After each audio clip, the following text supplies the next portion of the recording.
ప్రపంచపు జుట్టు చైనా చేతిలో ఉన్నంత వరకు ఎవ్వడు ఏమీ పీకలేడు చైనాని. ప్రపంచంలోని అగ్రరాజ్యాలకు సంబంధించినటువంటిది నడిపించేది వెనకాల వ్యాపార పారిశ్రామికవేత్తలు. ఈ వ్యాపార పారిశ్రామికవేత్తలకు అనుగుణంగానే ఆయా దేశాల ప్రభుత్వాలు నడుస్తుంటాయి. వాళ్ళకి చీఫ్ లేబర్ దొరికేది చైనా.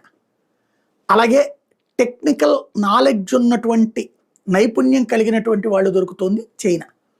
కాబట్టి చైనాలో నుంచి మ్యానుఫ్యాక్చరింగ్ సెక్టర్ కరోనా తర్వాత కూడా వెనక్కి తీసుకురాలి. ఏదో కొంచెం అవతలకి వెళ్ళింది, ఒక 20-30%. దాంతో చైనా సగర్వంగా ప్రపంచవ్యాప్తంగా కనీసం 1 కోటి మంది ప్రాణాలు తీసింది కరోనాతో. ఇది 1వ 2వ ప్రపంచ యుద్ధం కంటే దారుణమైనటువంటి మానవ హననం.